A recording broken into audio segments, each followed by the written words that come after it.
right, we got the latest read on the economy. Jobs report out Friday showing that the U.S. economy added 271,000 jobs in the month of October, and the unemployment rate falling to 5%. That's a 7-year low.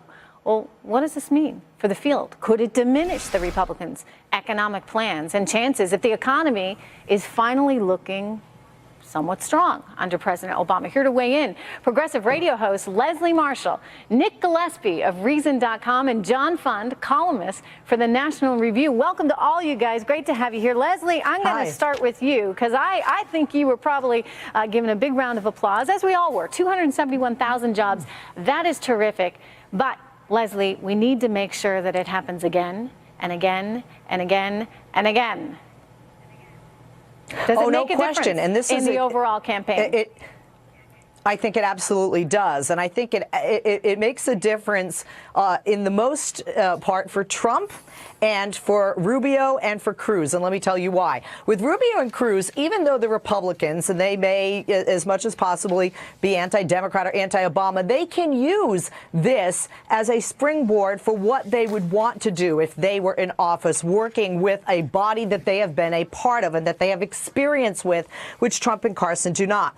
Trump, on the other hand, has to be more specific and go beyond taxes with this. And as a former business owner and a guy who really spin with numbers and money and has done that very successfully, so the polls show, this is where he can separate himself even farther with those double digits from Ben Carson. So I think this is an area where these three truly can shine using this report to their advantage and working that as a base and move from there. But I don't think Carson is going to be able to do that, quite frankly, because he doesn't have that in his background at all. You know, I guess I would only point to, John Fund, the administration is touting this, saying, look, 271,000 jobs and a little bit of wage growth.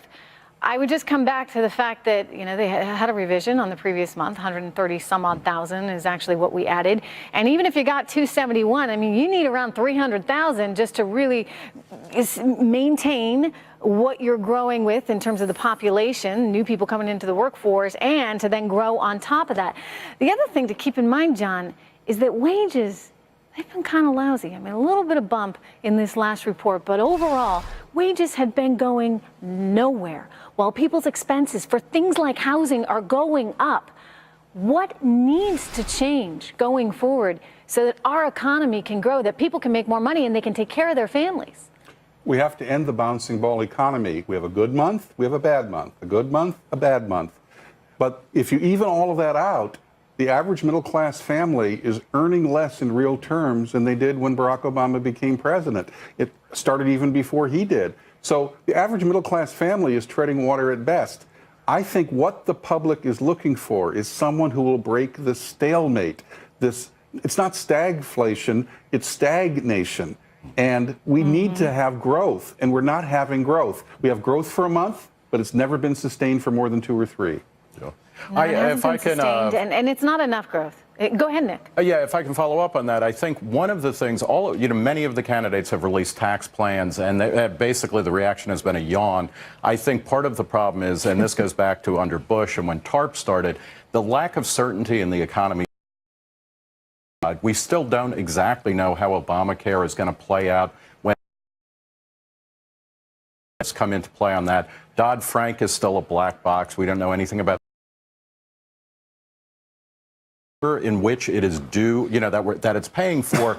I think who can come out and say, look, I can't control the economy, but I can control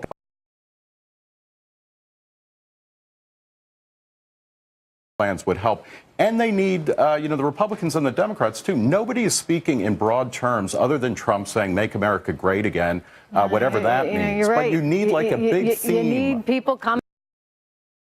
Where's the Tip O'Neill to the Ronald Reagan? Gingrich and Clinton. I mean, you got to have two sides working together on all of this. And less regulation, to your point, would also help provide some more clarity for the business sector. Thank you so much, Leslie, Nick, and John. Appreciate you being here.